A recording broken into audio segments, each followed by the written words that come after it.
May isa pang inflatable island bukod sa yung nasa Subic. Nasa May Taal Lake ito sa bayan ng Talisay sa Batangas.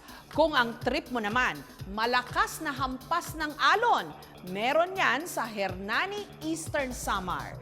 At sa bayan ng Datu Udin Sinsuat sa Maguindanao, meron silang napakaganda at napakalinaw na Blue Lagoon.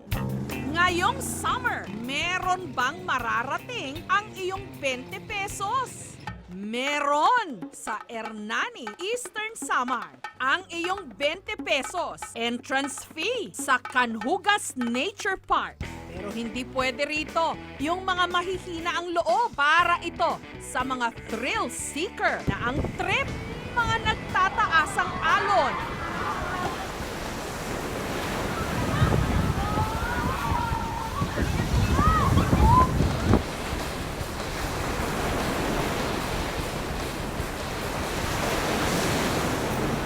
Mga naglalakihang rock formation. Isa rin sa mga dinarayo, ang Canhugas Mini Falls.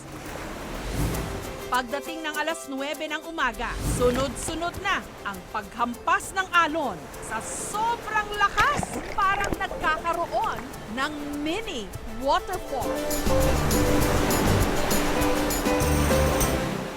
Sa lahat ng mga natural pool dito, kung saan ang mga alon, taas-baba, parang hinihika. Kaya tinawag ito, hika-hika. Pwede rin ditong mag-cliff diving at sumisid ng malalim. Kung saan may lagusan palabas ng dagat. Ang taas ng alon, lagpas tao.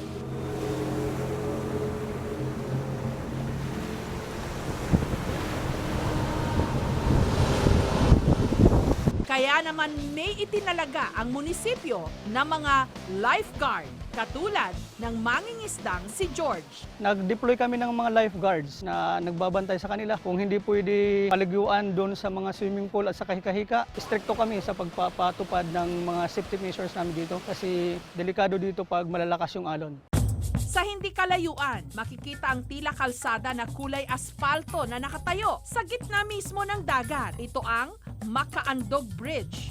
May kasi isang higante dito na nakatira sa Hernani. Nahihirapan yung kasintahan niyang babae na maglakad papuntang Giwan, isang bayan dito sa malapit sa amin. Ayaw nung higante na maglalakad pa yung kasintahan niya ng malayo. Gumawa siya ng tulay, kaya lang di natapos. Doon na nagtapos yung kwento ng mga matatanda. Kabilang sa mga bumabalik-balik sa tulay na ito ang magkasintahang Nestor at Zar. Literal daw kasing sinubok din ng alon ang kanilang relasyon. Magpapicture ako, dalawang first wave pumasok. Kaya na-push ako outside yung parang pool niya. Dive siya para kunin ako. Tapos doon ko na-realize, sabi niya, hindi ko alam kung anong mangyayari pag natuluyan ka. Ang Canhugas mula sa salitang ugat na hugas. Dati raw kilala ang Canhugas sa salitang waray na panhugas. Ginagawa raw kasi itong hugasan ng mga huli ng mga mangingisda. Meron dito isang batiya na parang swimming pool siya. Doon nila hinuhugasan yung mga huli nilang isda dito sa Canhugas at sa mga iba-ibang laman dagat na nakukuha nila bago sila umuwi sa bahay. Samantala, dumako naman tayo sa bayan ng Datu Udin Sinsuat sa Maguindanao. Dito, may mararating din ang iyong 20 pesos. Dato, pila papunta sa Blue Lagoon. 20 bisa katag. 20 pesos. Pambayad sa jeep papuntang Barangay Marquez. Bayad oh. Bayad oh. Matapos ang 20 minuto, bubungad ang kahali-hali ng lagoon na ito.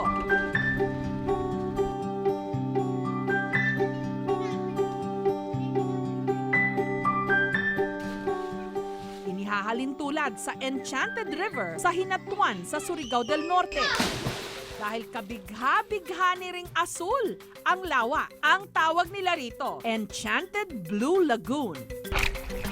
Gaya ng Enchanted River ng Hinatuan sa may Surigao, hindi pa rin daw natutukoy hanggang ngayon ang lalim nito. Maganda siya. Lamig yung tubig. Perfect for summer, lalo na sa ganitong panahon. Malalim. So, dapat medyo ingat din. Alalay tayo sa paglalangoy. Wala ritong entrance fee. Libre. Mula Mindanao, balik tayo ng Luzon sa bayan ng Talisay, Batangas, kung saan abot tanaw lang ang Taal Lake at Taal Volcano. Meron ditong bagong summer activity ngayon para sa mga turista.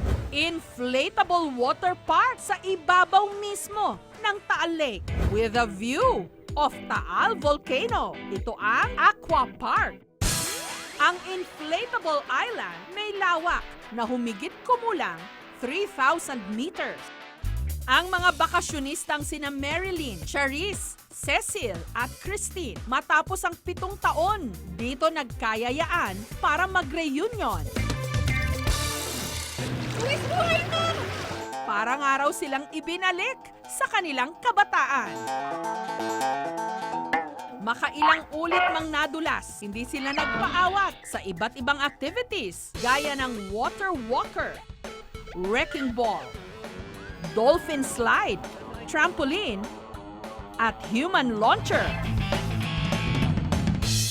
Kung saan may pupwesto sa dulo ng inflatable at may tatalo naman sa kabilang dulo para tumilapon ka sa lawa. Ang pinaka-highlight, ang 40 feet na volcanic giant slide. Na dito o sa Korea lang daw ma-experience. Parang Ang adventure. correct. Para bumalik sa pagkabata. Especially yung aqua park. Tsaka yung slides. Talaga nakakatakot siya. Tatry mo lahat, malaglag, tumalbog, and all. Ano ka talagang batang literal. Best vacation ever! Ang entrance fee, 450 pesos kada tao at take note, kada oras. Sa new way na ma-experience yung lake. Ang alam lang nila sa Taal Lake, yun yung view from Tagaytay. Itong inflatable park, it's one way na ma-introduce yun sa mga tao na itong lake na to, hindi lang to view. You can play here, you can swim here. Falling on the lake while playing. So, interactive. Ang mga sasabak sa loob, kailangang magsuot ng life vest sa safety orientation. We see the other inflatables talaga very colorful for kids. Ibinagay namin sa lake. It's the color of the lake, color of the sky. And also, pag nakita mo siya in photos and in videos, Nagbe-blend in siya.